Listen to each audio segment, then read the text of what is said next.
New traffic signals make their debut in the UP. And a new emergency room in Ironwood. I'm Dorsey Sprouse. And I'm John Modick. This is Public Eye News.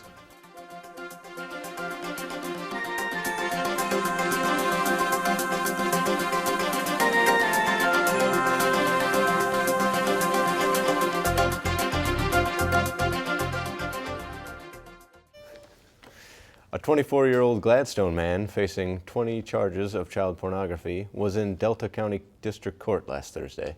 The accused man, Robert Lindstrom, was asking for a lower bond, but so far his request has been denied. Judge Pearson says the bond was based on the severity of his crime and is meant to protect potential victims. The bond is currently set to 10% of $50,000. Lindstrom is charged with 10 counts of sexually abusive material, 10 counts of possession of child pornography, and 1 account of using a computer to commit a crime. The prosecution is being handled by the Michigan Attorney General's office, and Lindstrom is scheduled to appear back in court on November 13th. A new traffic signal is making an appearance in the Upper Peninsula. A flashing yellow arrow for left turns has been implemented at 6 different intersections across the UP. Recent studies from the Federal Highway Administration have shown the new signal is safer and more efficient for moving traffic. MDOT Representative Dan Weingarten says, "We've got high school athletics going on with large numbers of people going from town to town." Weingarten goes on to say that now is a good time to remind people about the change. The new signals have been put up in Harvey, Escanaba, Iron Mountain, and Houghton. Wisconsin voters will get a chance to assess Governor Scott Walker as well as his challenger Mary Burke as the two meet tonight for a debate. Walker and Burke are debating at 7 p.m. in Eau Claire, Wisconsin. The debate will be broadcast statewide on public television and nationwide on C-SPAN.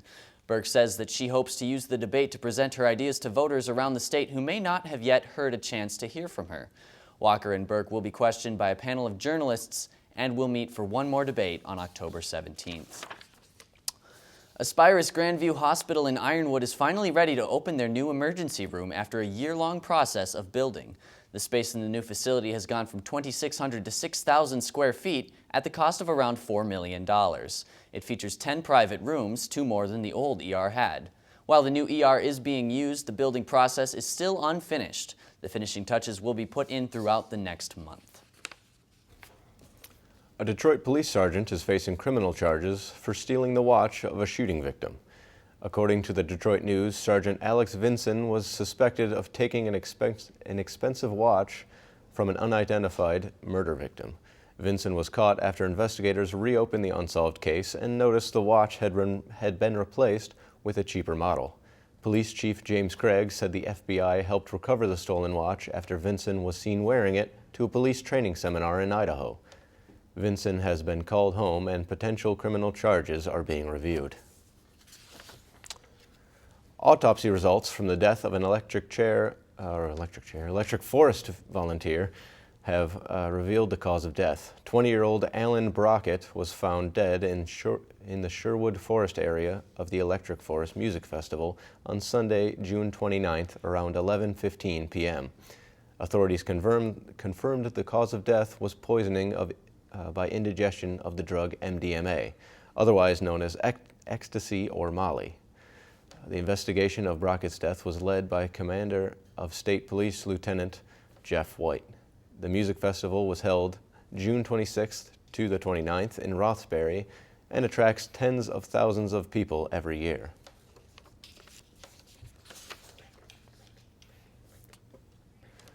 And after the break, we'll have your national and international news. Stay tuned. Coming up on Austin City Limits.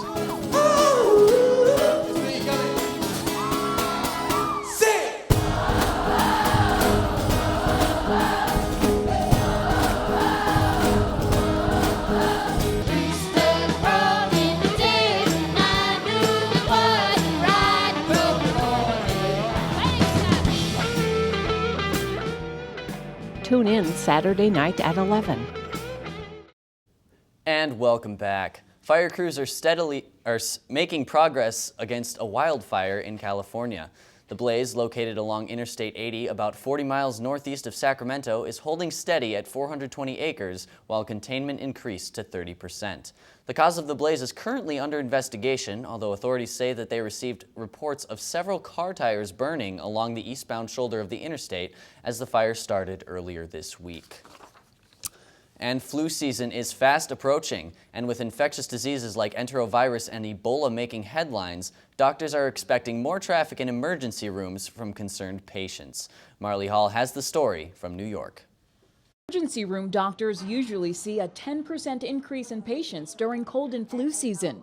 And this year, they're bracing for even more people who are worried their flu-like symptoms could be something worse. Due to the nature of what else is going on in the community and also in the world, especially with Ebola and enterovirus. The virus's common symptoms, including fever, vomiting, and breathing issues, mimic the flu.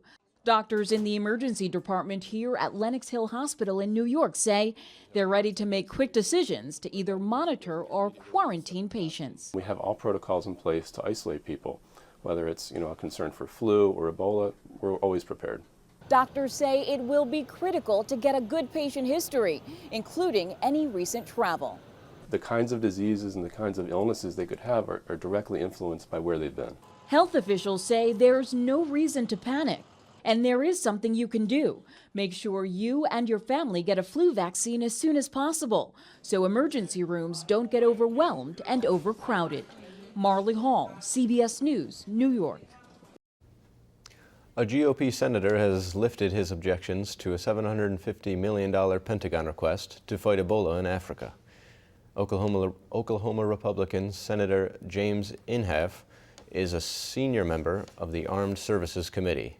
Inhofe gave his okay to shift leftover funds from the Afghanistan war to the effort against Ebola, which involves sending almost 4,000 troops to Africa to provide support for healthcare workers fighting the disease. Inhofe's approval came after another top Republicans backed the effort to fight Ebola.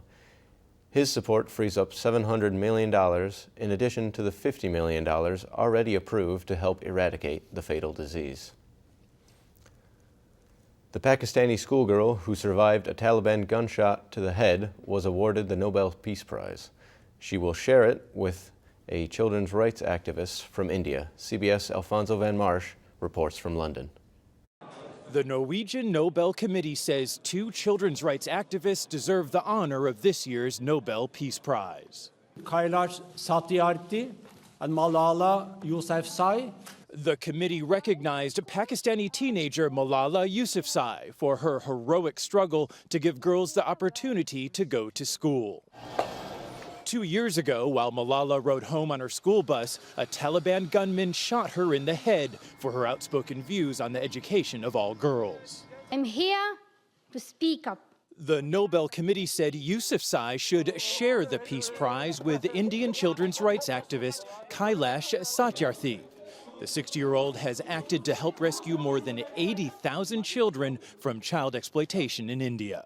An Indian and a Pakistani to join in a common struggle for education and against extremism. At 17, Yousafzai becomes the youngest Nobel Peace Prize winner. She is now continuing her own education and has published her memoir, I Am Malala. Alfonso Van Marsh, CBS News. And after the break, we'll have your weather and sports. Stay tuned.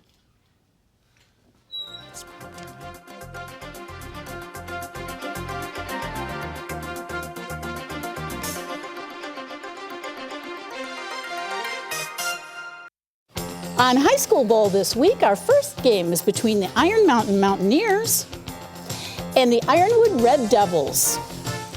Well, we wrap up the Erudite 8 this week, so please join us for our last quarterfinal games. The second game this week is between the Gwynn Model Towners and the Sault Ste. Marie Blue Devils. See you at High School Bowl.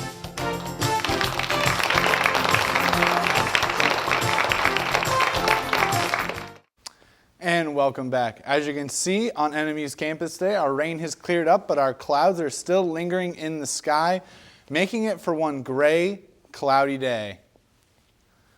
I'm saying we'll notice today that it is cloudy. Wow, I I can't do anything right today. It's cloudy with a temperature of 50 degrees, winds out of the north-northwest at 14 miles per hour, and a barometric pressure of 30.16 inches and holding. Tonight it's going to be mostly cloudy with a low of 36, and winds out of the west-northwest at 7 miles per hour. And tomorrow we should be looking at mostly sunny skies with a high of 52, and winds out of the west-southwest at 5 miles per hour. Let's take a look around your UP now. In Sault Ste. Marie today it's 45 degrees. In Manistee it's 49 degrees and cloudy. In Escanaba it's 54 degrees and mostly sunny. And down in Menominee we have 53 degrees and mostly cloudy. Over in Iron Mountain we have 47 degrees and mostly cloudy. In Ironwood it's 47 degrees and mostly cloudy. Houghton is 48 and cloudy. And up right back here in Marquette it's 50 degrees and cloudy. Let's take a look at your week ahead. Sunday we have a high of 58 degrees with a low of 42 and sunny. Monday we have a high of 54 with a low of 45 and some rainy weather. And on Tuesday we'll have another rainy day with a high of 47 and a low of 42. The weather's not shaping up to look that good. But things are heating up for the Red Wings. That's great to hear. Definitely. Yeah, the Detroit Red Wings played their first game of the season last night. They defeated the Boston Bruins 2-1 with a crowd of over 20,000 fans in attendance at the Joe Louis Arena in Detroit. Patrice Bergeron scored the first and only goal for the Bruins on their first shot of the game. The Red Wings tied the game in the second period after Danny DeKeyser's shot from the blue line was deflected and resulted in a goal for Justin Abdelkader. Gustav Nyquist would score a power play goal later in the second period from point-blank range to give the Red Wings the lead. Nyquist led the Wings with 28 goals last season and appears to be on the right track for another great year. The Red Wings' next game will be 7 o'clock on Saturday against Anaheim. The Northern Michigan University Wildcats football team will look to get their second win of the year tomorrow. The Wildcats will make the trip to face Malone University in Canton, Ohio. Malone has yet to win a game so far this season, and the Wildcats are hoping to keep it that way. NMU may only have one win this season, but they haven't lost by more than 10 points in any game. The road to the World Series continues tonight as the ALCS begins in Baltimore. The Kansas City Royals will take on the Baltimore Orioles. Each team has put on a strong season so far. The Royals fell just behind the Detroit Tigers in the American League Central Division, but earned a wild card spot and have made the most of it so far. The Orioles dominated the American League Eastern Division, beating the second-place team in the division by 12 games.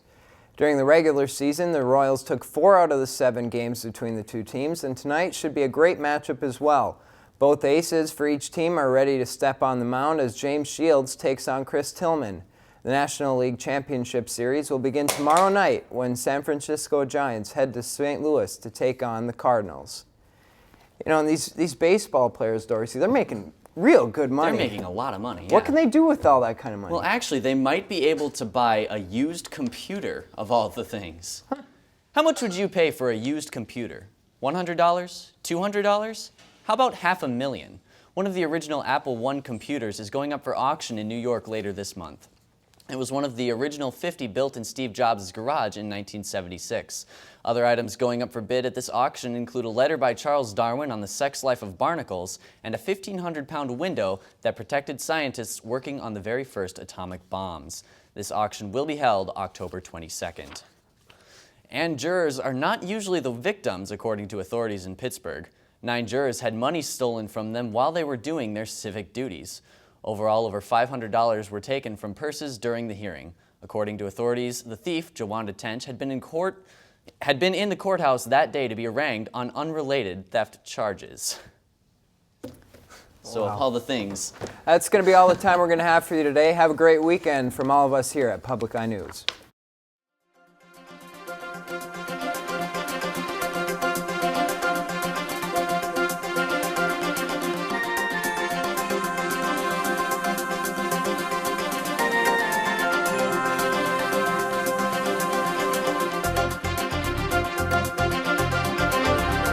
The preceding program was produced in studios located in the Edgar L. Hardin Learning Resources Center by WNMU-TV, Northern Michigan University Public Television.